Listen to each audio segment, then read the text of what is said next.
Great. Thank you, everyone, for coming out tonight. Tonight I'm going to talk about trends in mobile commerce, as he's already talked about. First of all, we'll talk about what we've seen so far over the last 17 years in e-commerce and where we see it going after that. And then what you can do, how it's going to continue to grow, and what you can do about it. So first of all, we looked at some U.S. Census data, probably the best data source out there to look at what's happening in trends. So the red line at the top shows total retail sales in trillions of dollars, USD. Yellow is offline and blue is online sales. First thing you probably notice is the recessions. Very clear in the offline sales. Big dip after the dot-com bust, and then 2 years after the last recession. Other things we notice are the growth rates. Overall growth in retail has been 3% in the U.S., much lower in offline sales than online sales. Online sales growing at 16%. What about in terms of absolute dollars? So in absolute dollars, percent-wise, online has been growing quite steadily, but in absolute dollars, it only surpassed offline sales growth in 2015. 2016, it dipped a bit, but our projections show that from 2019 onwards, the majority of growth in e-commerce will come from online. Where's it at now? It's at 8% of retail, and we project that it'll hit 10% by 2020. So what you guys are really interested in is the blue line there, the e-commerce. So let's really dive into that and zoom in how that looks. As you can see, it's almost perfectly exponential at that 16%. You can notice the recessions there as well, but something really cool is it didn't dip. E-commerce continued to grow even during recessions.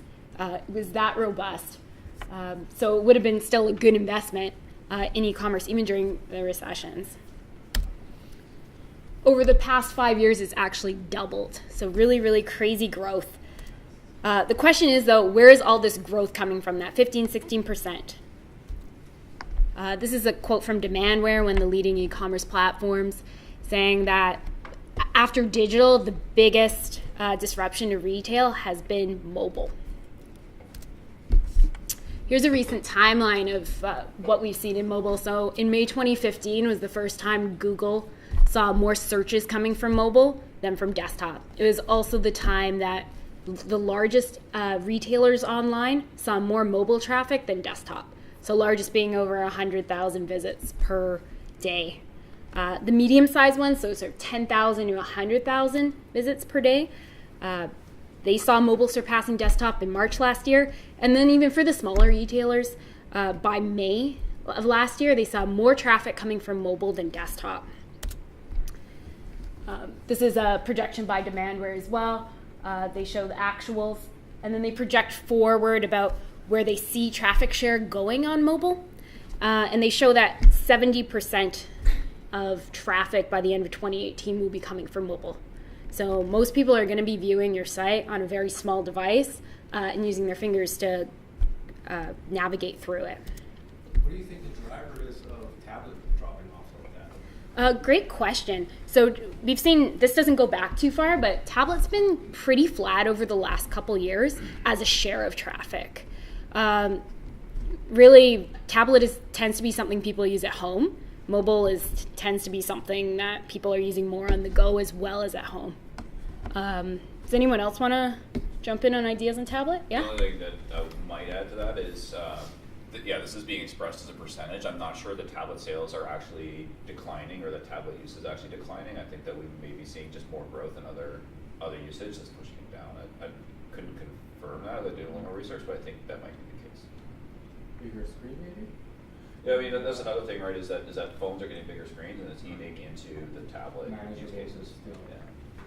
Yeah. And more websites designed for mobile as well, so yeah, the benefit of tablets are going down. For sure. It's the same one. Yeah. Cool. So we see a lot more traffic coming from mobile, but what about conversion rate? So this is sort of a conversion index Demandware came up with, which is the share of orders divided by share of traffic to see relatively is conversion going up on mobile compared to other devices. And they found that, yes, that is the case. So not only are people visiting your site more on mobile, when they do visit, they're actually more likely to purchase. Really cool. So question is, what the current share is at? So looking at a few different sources, and they all tend to agree, about half of traffic now is coming from mobile. We talked about earlier across desktop, but it's because we have tablet in there that it's only hit 50% now. But orders are still not there. We're still at 30% of orders on mobile, and because average order value is still a bit lower on mobile than desktop, it's at a lower percentage. Just over a quarter of revenue is coming from mobile, whereas half of traffic is. So Demandware also did a projection to see where orders are going to come from when they think that orders will surpass desktop orders, and they looked at about beginning of Q2 in 2018. This projection was made almost a year ago, and it's looking at orders rather than revenue. So my team said, okay, let's look at our own customers and see where do we project it to actually intersect. And this is what we came up with here. So up until January 2017, that's actual data from our customers. After that, they're projections. So we did some exponential smoothing there. You see some bumpiness because of the seasonality. Some months mobile is heavier, sometimes it's lighter. What we've plotted here are the medians. So that's half of our customers would be above that and half of our customers would be below that. Some interesting points here are when tablet intersected mobile, which actually didn't happen that long ago. Other interesting point is when mobile will intersect desktop. So we project it for the end of this year for about half of people, they're going to be equal. And they might fight each other for a few months, but then by Q2, most companies will see that mobile is ahead of desktop in terms of revenue. So really interesting there. Just to make it a little more complicated, we put some quartiles on there. So you can see where 75% of customers or sites would see mobile revenue above and 25%. So you can see by the end, even the laggards, 75% of mobile traffic we figure by the end of 2020. So 75% of sites would see most of their mobile revenue coming from desktop. So this is projecting out. I'm going to stop right here for questions. I'm going to get into why we've seen this trend and why we expect it to continue. But are there any questions right now? Yeah. I'd love to see this split up by industry segment, like for example, retail, like casual retail, like grocery stores or coffee shops versus clothing retail versus maybe even health practitioners. It's going to be quite different, right? Yeah, for sure. So this is looking at sort of enterprise e-commerce retail customers of ours. So is it B2C still, or is it B2B? Yeah, B2C in the U.S. Great question. Yeah. So, and I'm assuming this is only shipments. Sorry, This is only shipped revenue. So this is not click and collect. It's not like if you're using a Starbucks app to pay. Yeah. Things like that. This is only shipped. Yeah, correct. Okay. Yeah. How big is the traffic set? What is the number? Good question. So we don't have a ton of customers in there. We're only looking at 13, but they are quite large. And we also noticed that there wasn't a huge spread with them. We would love to add more data points to it in the future, for sure. Yeah. Did you look at a data point for Google Pay and Apple Pay and how that influences the transition? Yeah, so I'm going to get into that a bit later in the presentation. Great. Yeah, sorry. Over here. So like, I notice that we see more spread. Oh no, I guess that's natural. We see about the same amount of spread in the quartiles between desktop and mobile. So there's about the same amount of uncertainty as to where an individual retailer would fall. Yeah. Okay. Never mind. Go back. Okay.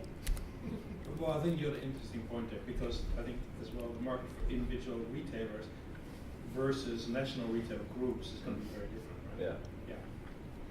Yeah, for sure. This is looking at quite a high level overall in the industry. But where a particular company will fall will really depend on their customer base and what their strategies are. So first of all, let's look at historically, why has mobile grown so fast? So if we go back, you can see that blue line all the way to where we are today has grown super fast. So where is that coming from? What are some of the factors? So one is screen size. Here's a chart looking at the number of phones that have shipped at a certain screen size. So in early 2017, most phones were 3 inches or smaller. By 2014, those had died out, being replaced by larger phones. Another way to look at this, you can really see it went from 3 inches to 5 inches by 2014. Putting in some more recent data, if you look before 2014, pretty much all the phones that shipped were under 5 inches.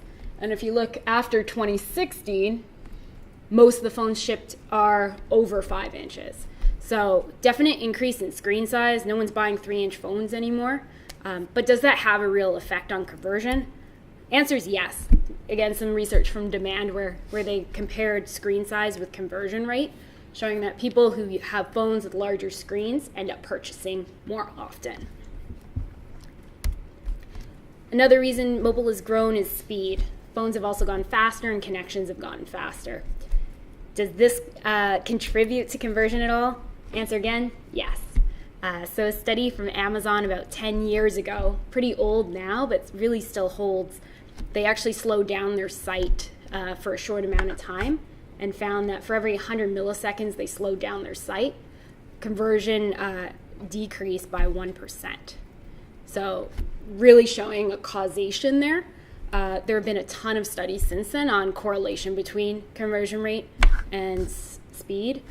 A lot of people don't want to slow down their site and lose revenue to show that, though. We did some of our own correlation in-house, the couple middle ones there, showing having a faster homepage and having a faster checkout really do help with conversion. The couple on the top there, where we're looking at correlations between conversion and page views, also shows when you view more pages, you end up purchasing more often as well. Another reason is optimize user experience. So before, in the old world, you would just have that desktop site on your mobile when you're looking to shop on mobile. As we continue, we're learning more and more best practices for mobile. What are the patterns people like to shop with? So there is an example of that. And finally, there's a shift to mobile culture. People are spending a lot more time on their phones. People have their phones with them all the time. It's kind of the go-to thing to do when you're waiting for someone in a restaurant, what have you. So a lot more screen time, a lot more people are comfortable doing things on their phone. Next question is, how will mobile continue to grow? So it's gone to that point, and what makes us think the trend will continue? What are still the factors that are stopping people from converting on mobile? Because mobile still converts quite a lot worse than desktop. So how do we get it there? This is some latest qualitative research that came out last month from eMarketer, where they looked at what are the top things. They asked people, what would make you purchase more often on mobile? And these were the top answers. You'll notice for the younger demographics, the main things were easier navigation and increased speed. For the older demographics, those things were one-click purchase and enhanced security. So I'm going to go through each of these blockers right now that are preventing people from purchasing even more often on mobile, and what you can do about that now in the short term, and what new technology is coming out to help mitigate some of these issues. So the first one's easier navigation. So why is easier navigation important, especially on mobile? You're getting really bite-sized chunks of time from people when you're waiting for the bus, when you're waiting in the restaurant. If people can navigate to the products that they want to see, they're more likely to buy. So, of course, things you can implement right now is really the user experience best practices that are already available. A great source to find those is the Baymard Institute. I put a link at the bottom there about what are the patterns, the design patterns that people really want to see on mobile. Another one's personalized content. So this is a quote by Google saying that 61% of smartphone users are more likely to buy from you if it's location specific. So if you know someone's in Vancouver, show them information about the Vancouver store. Show them information about Vancouver events. It can help them navigate to what they want to see. Bringing it a step further, you can bring in some third-party data. If you know that people are in Washington and it's currently raining, point them straight to the rain jackets. Versus if they're in New York and it's snowing, bring them to the winter jackets. Don't show winter jackets to people in temperate places, and don't give rain jackets to sunny places. So you already have access to this data. It's making sure you use it in a way that helps people navigate. The third thing, this is a new type of technology that's come out now that helps people navigate. You can use conversational commerce. So you can use chat, you can use Facebook Messenger to help people find the products they're looking for. So these kind of trends will help people navigate towards your products, help them buy more. The next thing that people said they would really like to improve is increase speed on the sites. So faster sites equal better conversion. Already talked about that. So how do we achieve that? One thing is through things you already know, making sure your images are optimized, all that kind of stuff. But there are a couple new technologies that have come out recently as well. So one is progressive web apps. So progressive web apps are essentially, it's a single page app, and it loads some of the stuff in the background so that it's super fast. I'll show you an example here. This is looking for the same product. The one on the left is Amazon, and it's not a progressive web app. The one on the right is a progressive web app. So you can see that you could even compete with Amazon on speed. Play this for you. So that's Crabtree and Evelyn on the right, and you can see how fast the pages load.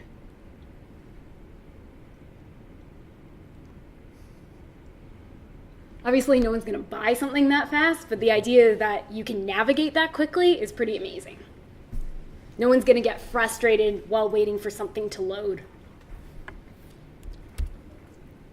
More partly distracted. Like they're not going to fly off and have to play with fancy with something else because they're being prompted every time they make a move to another page. Exactly, yeah. And how it loads, here's an example from Pure Formulas, one of our customers. You'll see those gray boxes, so it loads the rest of the content first and loads in the rest after the fact. You might have seen that on Facebook. It's pretty popular in native apps, and now it's come to the web. So those gray boxes and the breadcrumbs between the top navigation, yeah? I think the contrast on the screen isn't Oh. high enough to be able to see the gray boxes. Okay, this part here, I think the contrast is off, but there should be gray boxes there where it's still loading that part, but you still get this experience where you can actually do something on the page. You can see the product before the breadcrumbs loaded. I'm sure you've seen that on Facebook when your feed is refreshing. So you can do that in e-commerce now too. Here's an example. No, it's not loading. Hold on. This is a customer of ours, Pure Formulas. On the left was their old experience. It was already quite optimized for mobile, great mobile experience. On the right, we pretty much took the same UX and made it progressive. So you can see the difference in speed. I'm going to play them both for you. Try to play them at the same time. So play. Okay, there we go. So trying to do the same task. So the one on the right is the progressive one.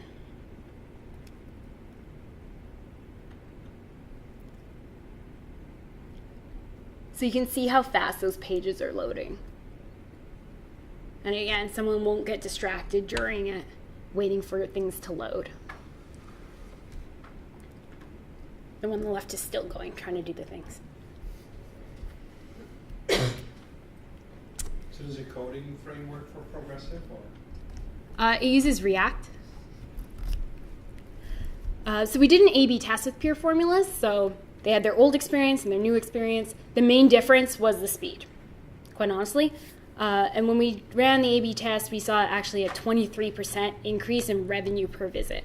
So huge gains from speed from going to progressive technology. 14% of that was from conversion, people buying more likely to buy, and part of that was from people buying more things.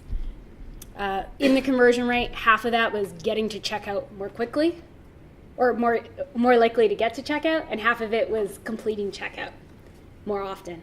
So gains across navigation and checkout. So really cool there. Another technology that is very new to the market is called AMP, Accelerated Mobile Pages. So I have a video here.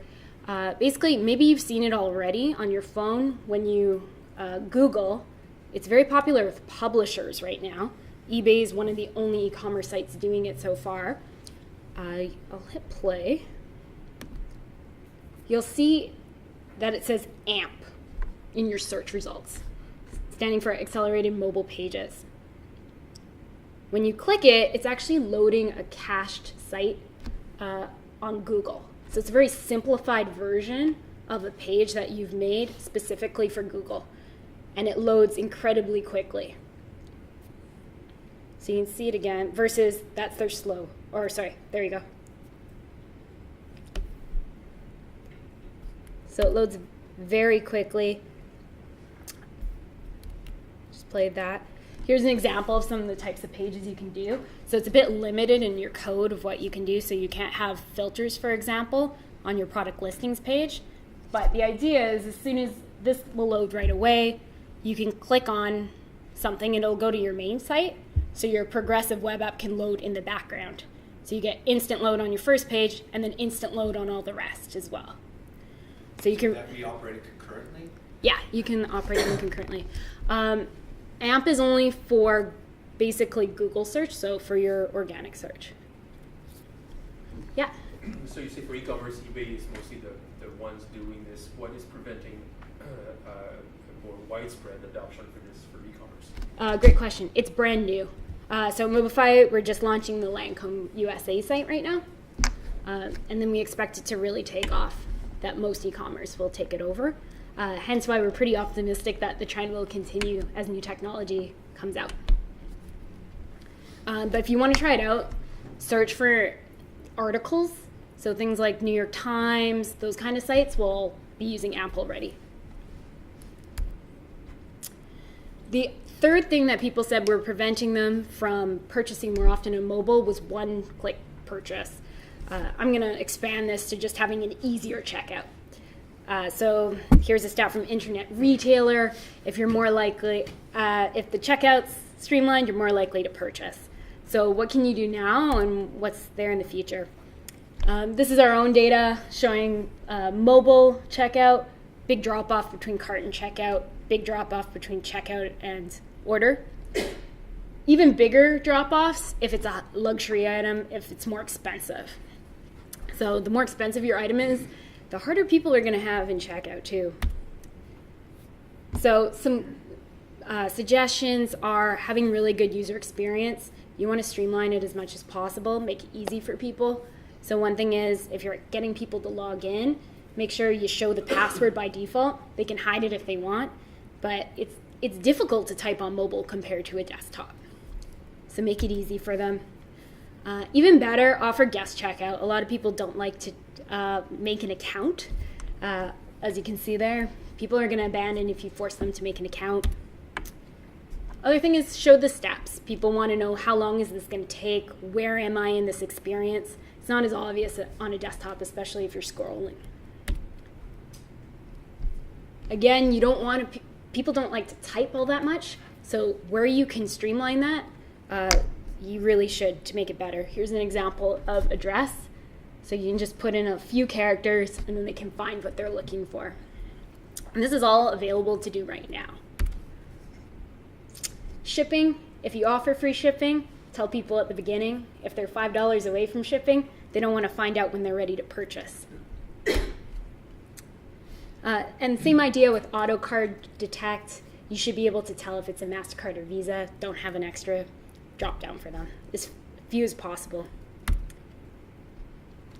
There are also new payment options available. So on the right, we're looking at Apple Pay, which has recently become available for the web. There's also Android Pay. Chrome has just launched their web payments API as well. So that's what you're seeing on the left. And that if people have saved their information, they see your item, they go pay, yep, that's my address, that's my credit card, boom, done. That's about as streamlined as you can get, so really great. This is some more technology that's come out recently. Last year, interactive email. There's also push notifications that can be interactive as well. But what you're looking at right now is an email that someone could actually complete a purchase with an email. So say they abandoned their checkout. You can email them and they can complete it without leaving the email experience. So pretty cool. Same with push notifications, to be able to complete your purchase from a push notification. So this is some of the new technology that's coming out, making it easier and easier to purchase and complete your purchase on mobile. And then conversational commerce. This is another sort of new channel. So within chat, they could say, hey, here's a product you might like, buy it now. And finally, enhanced security. So that was that last concern that people had. Those new web payment options can really help with that. If you don't have to give your credit card to the site, you don't have to worry about them stealing your information. If it's in Apple Pay, Apple has access to that. For your own checkout, it's important to say this is secure. People like to see that, especially that older demographic. For some reason, people don't feel as secure purchasing things on their phone, research has shown. So making it as secure as possible is super important for people. Yeah? How are you communicating to those that, was it 45 and upwards generations were the most concerned about security, payment security? The difference between checking out through the page and Apple Pay, Android Pay, whatever other tools are becoming available. Sorry, what was the How question? are you communicating that difference? Because I don't think they would easily understand the difference between I'm passing a token, so that website never got your credit card information, they got a token, versus you're entering your credit card information directly into that website. Right, great question. So to use Apple Pay, you have to have Apple Pay set up, right? So they probably don't have that. It will probably take some time for people to adopt it. It's still pretty early days for Apple Pay and Chrome, Android Pay. The majority of people are still using regular checkout. So as people get used to it, they see other people using it, that'll become more common. I know for myself, I have all my info saved in Chrome, but I don't have Apple Pay yet. It'll take time for adoption. Yeah? Where you are in the flow is also quite different. So you would normally have the security badges where card information is being entered. Apple Pay, you could trigger that even off of a product listing page and activate that Apple Pay flow. So like you can see that product in the grid form and choose to buy right there, for example, or you might buy from the product detail page directly. So you're actually, in many cases, you're preempting the standard checkout flow almost entirely with those badges. And from a UX perspective, it actually adds a lot of complexity to the checkout flows. Like if you're handling all of these different cases, and let's say that you also support PayPal and maybe some other payment options, you're actually in a little bit of a overwhelming situation for a lot of users. You have to be kind of careful about how you badge and where you put these things. You can do damage to your site as well. Yeah. The ongoing question around whether or not you have a mobile app or a mobile web. Do you see that changing? Great question. So on Android phones, more of these things are available. On Apple, they haven't let users do all these things on the web yet. They have more of an interest in keeping people in apps. So right now, there are a lot more features that are app only on iPhones. However, though Android is becoming more and more popular for e-commerce, we find that it's still pretty iPhone heavy. About 2/3 is iPhone and 1/3 is Android, depending on your demographic. So it's interesting, as more things come to the web, it'll be easier and easier to purchase on web, maybe having less need for an app, but then more things will come to apps as well. Features go to native apps before they go to web. Yeah. Are you seeing any of this device proximity authentication, the two-factor authentication of either watches or phones in your e-commerce data, and how it's going? Great question. So we actually don't get any smart watch data in our analytics. So I haven't been able to analyze that. Yeah. I think the two-factor authentication is an interesting trend. I think that particularly like when you're talking about the phone, just pushing your thumb down and it's done, that must be a game changer. Yeah, so as people get more used to it, like people are unlocking their phones more with their thumbs, so people will start paying for things more with their thumbs and become easier and easier, for sure. It'll keep that trend going up. So those were the four main things that are keeping mobile conversion lower than desktop. And we can see that there are things you can do right now to mitigate that. And there's this new technology coming out that'll really escalate mobile conversion rates so that we can get to that level where most of your revenue is actually coming from mobile. Cool. So that's the presentation. Any other questions?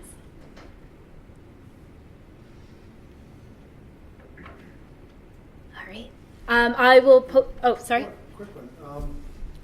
This whole aspect of subscription-based e-commerce, where you're trying to get the customer to become a subscriber or a registered member, the Walmart, Costco kind of concept, getting that subscriber so that they can get in. Have you seen any movements by utilizing that subscriber-based clientele, a subscriber-based model for the pay, so that people are using the mobile site or an app and just automatically being able to purchase for repeats and stuff, as opposed to Apple Pay or something? I think that's a great idea. I'm sure people will be using that. I haven't seen it personally, but yeah, I'm sure it's one of those things that's very possible. So why aren't more people doing that? Same with notifications. Even if you're not subscribed, it could say, hey, you're low, you should be low on X. Just put your thumb on to reorder. Should be that easy, right? It's possible right now, just it's still early days. So it's still early. Yeah. Yeah. Any interesting stories on indeed the push notifications and conversion to phone pays? From what, sorry? Push notifications, what is it called, Beacon and stuff like that. How that is influencing Yeah. e-commerce? Great question. We haven't done too much with beacons at Mobify, but we do push notifications. So we see it as a great other channel that it actually converts quite a bit higher than email, because just think about, you pretty much look at most of your push notifications. Email, I don't know about you, but it kind of goes into another folder, right? So it doesn't convert as well. The only thing with push notifications, so for web push, which is fairly new and available, it's on desktop, Chrome, Firefox, and the other Safari, yeah, the other one. And then it's available on mobile and tablet, but Android only. The thing with that is you have to start gathering subscribers. So we'll see it take off more and more as subscriber lists increase. Just as when email started, you had to build your email list, you have to build your web push subscriber list as well. We rolled out a cart abandonment push for the first customer late last year, and the response seems quite good. The audience size is small and growing. You do need to enroll people, and it's kind of a key difference between email. I mean, not that you should email people, but you can email people without getting their permission. You can't send anyone anything via push without getting them to opt in first. It's not in Canada, right? I mean, even for email, you're Yeah. I mean, for email, you're not supposed to. You probably shouldn't, but it is technically possible. It's impossible to do that with push notifications. So you really need to get that enrollment. And that push you can only do with an app. No, so those browsers that Amanda spoke of earlier, those support web push. So you can opt into push notifications. You'll receive those even if your phone is off. Like, not if your phone is off, but if your phone's on lock screen, you don't have to have the browser open. They'll go to the system tray. They look and feel just like a native notification, but we don't have them in iOS Safari yet. It's a little bit of a gap. Yeah. Do you guys record So you see those trends kind of going up in e-commerce and then mobile. Yeah. How much is that, the big kind of for retail conglomerates, and then how much is like medium or small size retail? Do you synthesize that? Yeah, great question. So the census data was everything in the U.S. When I showed this one here was our customers. So mostly enterprise, retail, e-commerce customers in the U.S. It's going to vary by sector. And how much, I guess, is there a trend for more adoption quicker based on, I guess, like one click, more secure, Amazon has all your payments, all your shipping addresses. Do you see that adoption much faster on Amazon than your clients? Good question. I'm not sure what the breakdown on Amazon is. Something you should definitely look into. Yeah, I'm not sure if they report that, but the mobile versus desktop, but Right, I guess they'd have to get there too. yeah. Right. But I hear they have a very high conversion rate, especially for Prime users. Amazon Prime, that it's free shipping, it has your info. Yeah, I want that. Ship it. Yeah. Do you know about push notification being a relatively new technology? How much is it used, and what's the adoption? So if you need opt-in, what's the conversion rate of people who opt in for getting those notifications? Great question. I guess I'm wondering to which extent push notification will become like email once you get through a threshold where you get no push notification every 2 minutes because you've opted in, and it kind of loses that novelty, or that it becomes annoying, like Yeah. too many emails. Yeah, for sure. We find our average subscription rate is 2% for web push. We have one customer who actually gets more traffic and revenue from web push than email, because they've had it for a while and they send a lot of web push messages. They also get a lot of unsubscribes though, right? So there's that balance of you can send more messages and get more revenue, but then you're going to lose subscribers. So it's the balance. I mean, really the best thing to do is really segment and give people relevant information. Like I was talking about the weather. So if you can really know who's using this and use your data, you can give people relevant information about, you're probably interested in this product. Go to that one. Wouldn't it be most logical then to tie the easiest way for e-commerce users to tie it into your wish list?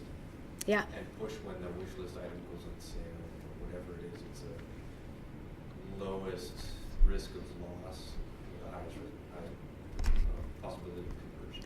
Yeah, and you'll probably have a higher opt-in rate too, because if people are like, yeah, I want this and I want to know when it's on sale. We have a customer, Carnival Cruises, and they implemented web push for their courtesy holds. So you can go onto their website, book a cruise without confirming it, and saying like, yeah, just hold it for 24 hours or 36 hours. And then we ask, okay, we'll send you push notifications if you want for when your hold is going to expire. They have about I forget the exact number, I think it's 28% opt-in rate. So really high, because it's relevant to people. They want to know that. So if you can make it relevant, it's very successful. Well, you can mess around or like have some fun with offers, of course, in that time frame as well, right? So there's a whole new marketing opportunity. What you're going to do with push in a creative way. Yeah. Yeah, well, I see there's a lot of room for abuse in that, because you've asked specific permission to allow push notifications, and you've insinuated that it's only for this purpose. Yeah. But the browser doesn't know the difference. It just knows you've accepted push notifications from Carnival Cruises. Yeah. They can spam you with anything after that if they're misrepresenting.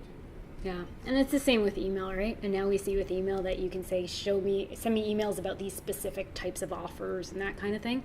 So I see the same thing happening with web push as well, for sure. That's what I was just referring to the anti-spam legislation again. So you get significant fines if you get caught the wrong side of that.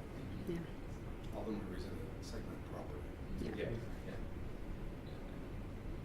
maybe it's a bit of a technical question, but is this related to you accept push notification from a domain? So you might not be able to segment the same way you're getting that you can do for newsletters. So you want offers, or you want this, A, B, C, or D. But if you're blocking push notifications, I guess my question is there can you for the same domain send different types of push notification where people may opt in or may not opt in? Yeah, so you could have a preference section that you would set up. You would still accept it, I believe, for the whole domain, Right, but exactly. on the company side, you would say, okay, I'm only sending them the courtesy hold once because that's all they wanted, that kind of thing.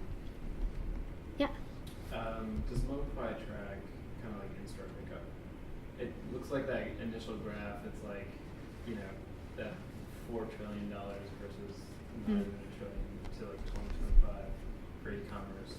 But that's shipped goods. But with, click and collect or like Amazon Go, Yeah. is Mobify actively looking at that as also like a UX problem that can be solved and tracked in the same, I guess, like ways, just like strictly converting and getting it shipped to your house? Yeah, we don't do too much of that right now. We do have one customer where they've linked their inventory to that, so you can see, I'm interested in this dress. Which location near me has that dress? So that's definitely possible. Only one. One of our customers right now, who are using our store locators. Oh wow. Okay. Yeah, it's definitely something people should do. You have to have it set up on your side, though, that you're tracking your inventory by a store level and put that in your e-commerce, right? Absolutely. So linking more of your data makes it all that much more powerful. Yeah. And are they using like RFID chips? Maybe this is getting too deep, but like in terms of tracking their inventory. I'm not sure on the customer side, yeah. Cool, any other questions? Great, well, thank you guys so much. I'm going to be posting this on my LinkedIn after if you want a copy of the presentation. And thank you for filming as well. It'll be on YouTube. All right, thank you.